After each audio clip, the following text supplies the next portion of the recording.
सच में कलीसिया जिस प्रकार हम देखते हैं पिता, पुत्र और पवित्र आत्मा, तो पिता ने क्या किया? पिता ने हमारे साथ प्रेम किया, है ना? और प्रभु यीशु मसीह ने हम पर अनुग्रह किया। और पवित्र आत्मा की क्या रहती है? हमारे साथ सहभागिता।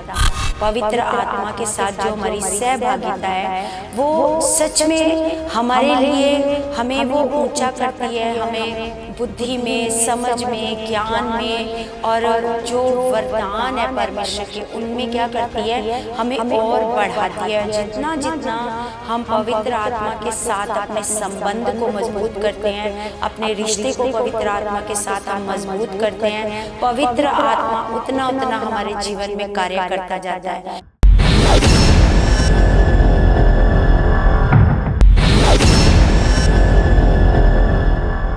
Praise the Lord everyone, God bless you all. परमेश्वर आप सबको बहुत सारी बरकतें और आशीषें मसीह में दे चुके हैं। सर्वशक्तिमान जीवित पवित्र पिता परमेश्वर की हजूरी हमारे बीच में मौजूद है। कलीसिया वो जिंदा खुदा, वो ताकत का परमेश्वर हमारे बीच में मौजूद है। तो सर्वशक्तिमान परमेश्वर का हम धन्यवाद करते हैं कलीसिया कि परमेश्वर ने हम लोगों को अंधकार में से निकाला, हमें चुना, हमें परमेश्वर ने अपना प्रेम दिखाया, हम पर अपना अनुग्रह किया और हमें पवित्र आत्मा की सहभागिता दी है। तो पवित्र आत्मा दी है अपना, तो हम अपने पिता परमेश्वर का बहुत बहुत धन्यवाद करते हैं प्रभु यीशु के नाम से, पिता के प्रेम के लिए। तो सच में कलीसिया जिस प्रकार हम देखते हैं पिता, पुत्र और पवित्र आत्मा, तो पिता ने क्या किया? पिता ने हमारे साथ प्रेम किया, है ना? और प्रभु यीशु मसीह ने हम पर अनुग्रह किया। और पवित्र आत्मा की क्या रहती है? हमारे साथ सहभागिता। तो सच में कलीसिया जिस प्रकार पौलुस अपनी पत्रियों में लिखता है, जब भी वो पत्री को शुरू करता है तो वो शुरू में ऐसे पर अब वहाँ की जो भी कलीसिया को वो पत्री लिखता है उनको वो ब्लेसिंग देता है कि पिता का प्रेम तुम्हारे साथ बना रहे, प्रभु का अनुग्रह बना रहे और पवित्र आत्मा की सहभागिता तुम्हारे साथ होती रहे, है ना? तो वो ब्लेसिंग देता है वहाँ की, जहाँ की कलीसिया को भी वो पत्री लिखता है। तो कलीसिया सच में ये जो सहभागिता है पवित्र आत्मा के साथ, जो हमारी सहभागिता है वो सच में हमारे लिए हमें वो ऊंचा करती है, हमें बुद्धि में, समझ में, ज्ञान में, और जो वरदान है परमेश्वर के उनमें क्या करती है? हमें और बढ़ाती है। जितना जितना हम पवित्र आत्मा के साथ अपने संबंध को मजबूत करते हैं, अपने रिश्ते को पवित्र आत्मा के साथ हम मजबूत करते हैं, पवित्र आत्मा उतना उतना हमारे जीवन में कार्य करता जाता है। क्योंकि जो पवित्र आत्मा है कलीसिया, उसके बारे में हम पढ़ते हैं कि हमें पवित्र आत्मा क्यों दिया गया? क्योंकि वो हमारा सहायक है, वो हमारी सहायता के लिए हमारे परमेश्वर ने दिया है। क्योंकि परमेश्वर ने कहा, प्रभु यीशु मसीह ने जब पवित्र आत्मा की जानकारी दी तो पवित्र आत्मा के बारे में बताया कि जिन बातों को तुम अभी नहीं समझते, जो बातें अभी तुम्हारे लिए कठिन है, वो बातें तुम लोगों को कौन सिखाएगा? पवित्र आत्मा सिखाएगा। तो सच में पवित्र आत्मा हम लोगों को परमेश्वर की बातें सिखाता है, परमेश्वर के साथ चलना सिखाता है। क्योंकि पवित्र आत्मा क्या करता है कलीसिया? आपकी अगुवाई करता है ना? कौन सा कार्य, क्योंकि आपने देखा होगा अपनी लाइफ में कि किस प्रकार पवित्र आत्मा जब कोई गलत काम होने वाला होता है तो पवित्र आत्मा आकर आपकी अगुवाई करता है कि ये काम आपने नहीं करना। तो सच में हम अपने परमेश्वर पिता का धन्यवाद करते हैं कलीसिया। तो हम जिस प्रकार एक वचन पढ़ते हैं यशायाह की किताब में 11 अध्याय 11 का 1 में लिखा है, तब यशे के ठूंठ में से एक बड़ी डाली फूट निकलेगी और उसकी जड़ में से एक शाखा निकलकर फलवंत होगी। तो यशे है दाऊद के पिता का नाम। दाऊद के पिता का नाम है। यशे के ठूंठ में से मतलब उसके घराने में से एक डाली फूट निकलेगी और उसकी जड़ में से एक शाखा निकलकर फलवंत होएगी। ये प्रभु यीशु मसीह के बारे में बताया, क्योंकि जो प्रभु यीशु मसीह है वो दाऊद के घराने से उत्पन्न हुआ और दाऊद का जो पिता था उसका नाम था यशे, है ना? तो यहाँ पर प्रभु के बारे में बताया गया है, यहोवा का आत्मा बुद्धि और समझ का आत्मा, जो यहोवा का आत्मा है, जो हमें हमारे परमेश्वर ने दिया है वो आत्मा, तो लिखा है बुद्धि, सबसे पहले कौन सा आत्मा है? वो बुद्धि का आत्मा, फिर वो समझ का आत्मा, युक्ति और पराक्रम का आत्मा, और ज्ञान और यहोवा के भय का आत्मा उस पर ठहरा रहेगा। क्योंकि हमारे पास आज जो पवित्र आत्मा है वो वही आत्मा जो प्रभु यीशु मसीह के पास था, है ना, वही पवित्र आत्मा जो यीशु मसीह है ना। तो सच में हम यहाँ पर देखते हैं कि सबसे पहले कौन सा आत्मा, जैसे बुद्धि का आत्मा, जिस प्रकार हम देखते हैं कि जब प्रभु यीशु मसीह के जीवन में क्या था? बुद्धि का आत्मा काम करता था ना। तो हम देखते हैं कि कितनी बार फरीसियों ने, है ना, सामरियों ने, फरीसियों ने उनको क्या करना, ऐसे शास्त्रियों ने उनको फंसाना, ऐसे जब फंसाना चाहा बहुत बार, है ना।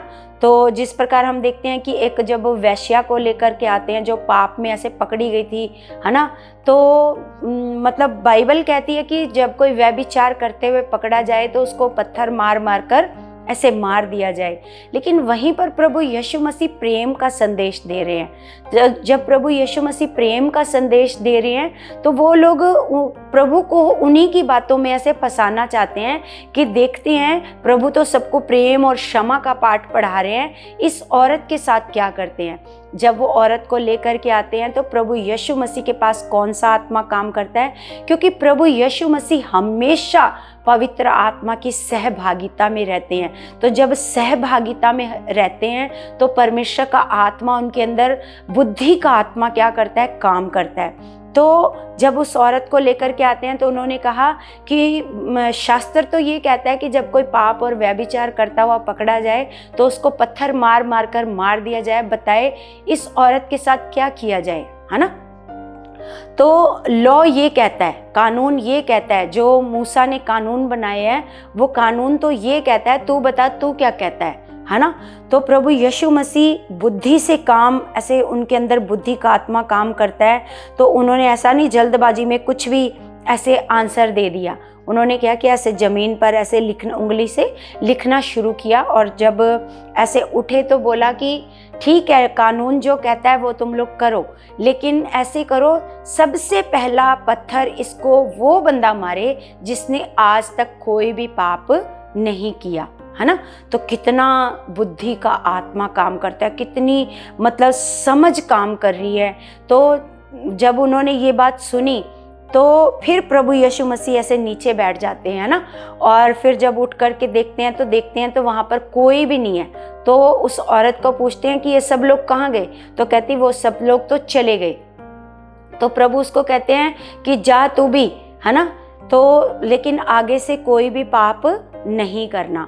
तो सच में देखते हैं हम प्रभु यीशु मसीह के बारे के जीवन में देखते हैं कि किस प्रकार उनके अंदर बुद्धि का आत्मा, समझ का आत्मा, है ना, काम करता है। कई बार जो लोग प्रभु के साथ ज़्यादा संबंध में, परमेश्वर के साथ ज़्यादा समय बिताते हैं, उसके प्रेम में ज़्यादा समय बिताते हैं, तो सच में कलीसिया हम देखते हैं कि उनके अंदर किस प्रकार समझ का आत्मा काम करता है। हर सिचुएशन में किस प्रकार उनको समझ से चलना है, बुद्धि से चलना है।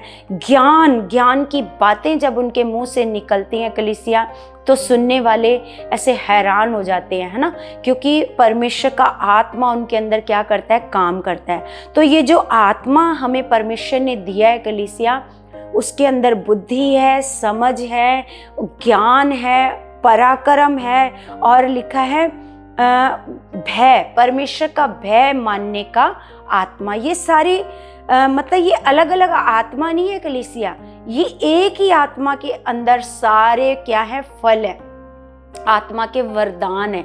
ये सारे आत्मा के क्या है? वरदान, जो पवित्र आत्मा के अंदर है। ये ऐसा नहीं है कि बुद्धि का आत्मा अलग है, समझ का आत्मा अलग है, ज्ञान का आत्मा अलग है ना, परमेश्वर के भय मानने का आत्मा अलग है। नहीं, ऐसा नहीं है, एक ही पवित्र आत्मा है, लेकिन उस आत्मा के ये वरदान है जो हमारे अंदर क्या करते हैं, कार्य करते हैं। तो कलीसिया, अगर आप भी चाहते हो कि हमारे अंदर भी इसी प्रकार की बुद्धि, समझ और ज्ञान काम करे, क्योंकि कई बार कई हालातों में फंस जाते हैं तो उनको कुछ समझ नहीं आता कि इस हालात से कैसे निकलना है। लेकिन जब वो प्रार्थना में बढ़ते हैं, प्रार्थना में अपने संबंध को परमेश्वर के साथ मजबूत करते हैं, तो परमेश्वर का आत्मा क्या करता है, उनके अंदर कार्य करता है। जब परमेश्वर का आत्मा कार्य करता है तो उनके अंदर बुद्धि कार्य करती है, उनके अंदर समझ कार्य करती है, उनको डिसीजन लेने वाला परमेश्वर एक आत्मा देता है। तो सच में कलीसिया, हम अपने परमेश्वर का बहुत सारा धन्यवाद करते हैं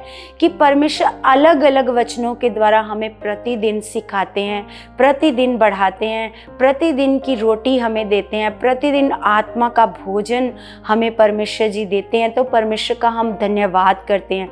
आप जितना जितना, क्योंकि पौलुस हमें सिखाता है कि आप क्या रहो, आत्मिक वरदानों की धुन में रहो। तो ये आत्मिक वरदान आपके जीवन में कैसे कार्य करेंगे? जैसे चंगाई का आत्मा हो गया, चंगा करने का, अन्य भाषा करने का, भविष्यवाणी करने का, ये सारे क्या है? ये आत्मा के वरदान है। ये सारा जो परमेश्वर ने हम लोगों को आत्मा दिया है, परमेश्वर का आत्मा हमारे अंदर है कलीसिया। ऐसा नहीं कि उसको ढूंढने की या रोज रोज मांगने की ज़रूरत है। परमेश्वर के आत्मा को रोज रोज मांगने की ज़रूरत नहीं है, वो परमेश्वर ने हमें दे दिया है, वो हमारे अंदर वास करता है। ये देह जो है वो पवित्र आत्मा का क्या है, मंदिर है, वो हमारे अंदर वास करता है। लेकिन हम जितना जितना परमेश्वर के साथ बढ़ते जाएंगे, उतना उतना पवित्र आत्मा के वरदानों को हम क्या करते जाएंगे, ऐसे प्रकट करते जाएंगे। प्रतिदिन परमेश्वर हमारे द्वारा बुद्धि, समझ हमारे अंदर ऐसे कार्य करना शुरू करेगी, ज्ञान की बातें हमारे अंदर कार्य करना शुरू करेंगी। कोई कितना भी मूर्ख क्यों ना हो, क्योंकि खुदा ने चुना ही मूर्खों को है। खुदा ने अपने राज्य में किसी बुद्धिमानों को, समझदारों को नहीं चुना, परमेश्वर ने मूर्खों को चुना है। लेकिन मूर्खों को चुनकर परमेश्वर ने उनको आत्मा दिया है। लेकिन वो कईयों आपके हाथ में है, कलीसिया के हाथ में है कि उस आत्मा के द्वारा आपने मूर्ख ही रहना है या फिर उस आत्मा के द्वारा सहभागिता में बढ़कर बुद्धिमान बनना है, ज्ञान में बढ़ना है, समझ में बढ़ना है, परमेश्वर के भय में बढ़ना है। ये आपके हाथ में है। आप कितना बढ़ना चाहते हो, आप कितना परमेश्वर के साथ अपने संबंध को मजबूत करना चाहते हो। आप जितना खुदा के नज़दीक आओगे कलीसिया, उतना उतना परमेश्वर का आत्मा आपके अंदर कार्य करना शुरू करेगा, उतना उतना परमेश्वर आपको समझ से भरता जाएगा, ज्ञान की बातों से भरता जाएगा। आप आत्मा में बढ़ते जाओगे कलीसिया, और वो वरदान आप जिस पर हाथ रखोगे, जिसके लिए आप प्रार्थना करोगे, वो कार्य होना शुरू हो जाएगा। आप जिसके लिए जैसा प्रार्थना करोगे वैसा होना शुरू हो जाएगा। हम देखते हैं कि जितने खुदा के दास हैं, जो जिनके द्वारा परमेश्वर बड़े बड़े चमत्कारों को करता है, तो ये सारे बड़े बड़े चमत्कार यूं ही नहीं हो जाते। उसके लिए अपने संबंध को मजबूत करना पड़ता है, पवित्र आत्मा के साथ अपनी सहभागिता को मजबूत करना पड़ता है। तो सच में कलीसिया, अगर आप भी चाहते हो कि आपके द्वारा भी परमेश्वर बड़े कामों को करे, सामर्थ के कामों को करे, आपके जीवन से खुदा के वरदान प्रकट हो जाएं, तो आपको भी क्या करना पड़ेगा, अपने जो खुदा ने आपको पवित्र आत्मा दिया है उसके साथ अपनी सहभागिता को बढ़ाना पड़ेगा। तो उतना उतना समझ आपके अंदर कार्य करने लगेगी, उतनी बुद्धि, डिसीजन लेने वाला आत्मा, समझ का आत्मा आपके अंदर कार्य करने लगेगा कलीसिया। तो सच में मुझे आज खुदावंद ने यही सिखाया है कि हमें क्या करना है। पवित्र आत्मा जो हमें परमेश्वर ने दिया है वो पिता के साथ चलने के लिए दिया है ना। तो जिस प्रकार कलीसिया जब एक बच्चा जन्म लेता है तो ऐसा नहीं है कि उसको पैर बाद में मिलते हैं तो फिर वो चलना सीखता है, पैर उसके होते हैं, है ना। लेकिन एक समय आता है जब वो हर प्रतिदिन धीरे धीरे धीरे धीरे धीरे जब चलता है, उसकी आदत हो जाती है। जब उसकी आदत हो जाती है तो वो ऐसे खूब ऐसे चलने लग जाता है।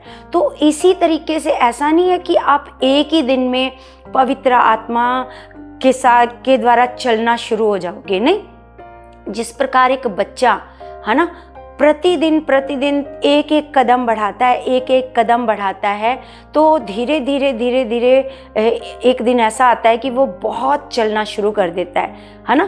तो उसी प्रकार हमें जो परमेश्वर ने आत्मा दी है उसके साथ चलना भी ऐसे ही है कि हम धीरे धीरे रोज प्रैक्टिकल करेंगे, रोज प्रैक्टिकल करेंगे, रोज सहभागिता करेंगे। जब हम प्रतिदिन प्रतिदिन पवित्र आत्मा के साथ चलना शुरू करेंगे तो आपकी हैबिट हो जाएगी, आपकी एक आदत हो जाएगी पवित्र आत्मा के द्वारा चलने की। तो हर बात आप पवित्र आत्मा से पूछ कर करोगे, हर एक डिसीजन आप पवित्र आत्मा से पूछ कर लोगे, हर एक कोई भी कार्य करने से पहले आप पवित्र आत्मा के पास जाओगे, पवित्र आत्मा से आपको जवाब मिलेगा, पवित्र आत्मा आपको गाइड करेगा, पवित्र आत्मा आपको सिखाएगा, पवित्र आत्मा आपको सही मार्ग दिखाएगा। यही है सहायक जो परमेश्वर ने, जो प्रभु यीशु मसीह ने कहा था कि मैं पिता के पास जाता हूँ, लेकिन पिता से विनती करूँगा कि वो तुम्हारे लिए एक सहायक को भेजे, क्योंकि वो हमारी सहायता करता है, वो हमारी मदद करता है, हमारे पिता के साथ चलने में, दुनियावी चीज़ों को, दुनियावी कामों को करने में भी वो हमारी क्या करता है, हमारी सहायता करता है कलीसिया। तो आपने भी क्या करना है, प्रतिदिन पवित्र आत्मा के साथ चलने की आदत डालनी है ना। जब आप रोज रोज रोज रोज पवित्र आत्मा के साथ एक एक कदम बढ़ाते जाओगे तो बहुत तेजी से आप पवित्र आत्मा के साथ चलना ऐसे सीख जाओगे कलीसिया, है ना। मुझे खुदावंद ने आज ये वचन दिया आप सब लोगों के लिए कि आपने भी क्या करना है, प्रतिदिन पवित्र आत्मा के साथ सहभागिता को रखना है और उसके साथ रोज रोज एक एक कदम को बढ़ाते जाना है। तो परमेश्वर आपको बहुत सारा आत्मा में बढ़ाएंगे। एक समय आएगा जब आप प्रतिदिन परमेश्वर से, उसकी आत्मा से आप बहुत सारी बातें करोगे, है ना। आपका संबंध मजबूत हो जाएगा परमेश्वर के साथ। तो सच में कलीसिया, आज के वचन के लिए हम अपने पिता परमेश्वर का बहुत बहुत धन्यवाद करते हैं प्रभु यीशु मसीह के नाम से। और मेरा विश्वास है कलीसिया, जो वचन मुझे आज खुदा ने आप सबके लिए दिया है, तो आपने इस वचन को पिता का वचन समझ करके लिया है, क्योंकि ये वचन मेरा वचन नहीं है कलीसिया, ये पिता का वचन है जो आपको परमेश्वर ने दिया है। तो आपने इस वचन को अपने जीवन में ले लिया है और मेरा विश्वास है आप प्रतिदिन अपने रिश्ते को पिता के साथ बहुत मजबूत कर चुके हो यीशु मसीह के नाम से। और मेरा विश्वास है आज का जो वचन है आपके जीवनों में 100 गुना फल ला चुका है, आपको बहुत सारा आत्मा में बढ़ा चुका है यीशु के नाम से। तो कलीसिया, आपने, जैसे मैं रिक्वेस्ट करती हूँ, आपने इस वीडियो को आगे से आगे बहुत शेयर करना है और इस वीडियो को आगे तक पहुँचाना है, ताकि खुदा की ये जो ज्ञान प्रतिदिन परमेश्वर आप लोगों को देता है ये और भी लोगों तक जाए। ये मेरा विश्वास है आप ऐसा कर चुके हो यीशु मसीह के नाम से। अब हम अपने हाथों को उठाते हैं स्वर्गीय पिता की ओर। स्वर्गीय पिता, मैं आपका धन्यवाद करती हूँ प्रभु यीशु मसीह के सामर्थी नाम से। मेरे जीवित परमेश्वर, आप महान और जिंदा खुदा हो मेरे पिता परमेश्वर जी। मैं आपका धन्यवाद करती हूँ पिता परमेश्वर जी। मैं आपके बच्चों के लिए प्रार्थना करती हूँ खुदावन कि परमेश्वर तेरा पवित्र आत्मा इनके जीवनों में कार्य कर चुका खुदावन। पिता, इनका रिश्ता आपके साथ बहुत मजबूत हो चुका है पिता। ये आत्मा में एक एक कदम बढ़ाकर परमेश्वर अपने रिश्ते को आपके साथ मजबूत कर चुके हैं मेरे खुदावन। ये मेरा विश्वास है पिता कि परमेश्वर, जितने लोग परमेश्वर इस वचन को सुन रहे हैं, इस प्रार्थना को सुन रहे हैं खुदावन, पिता परमेश्वर आज ही वो तेरी आत्मा से भर जाए मेरे खुदावन। परमेश्वर, इनका रिश्ता आपके साथ मजबूत हो जाए मेरे खुदावन। तेरा पवित्र आत्मा इनके जीवनों में कार्य करे परमेश्वर, और ये तेरे वरदानों से, तेरे फलों से भर जाए मेरे खुदावन। मेरे महान पिता, मेरा विश्वास है जो मैंने प्रार्थना में मांगा है वो हो चुका है यीशु मसीह के नाम से। आमीन आमीन। सबको जय मसीह की।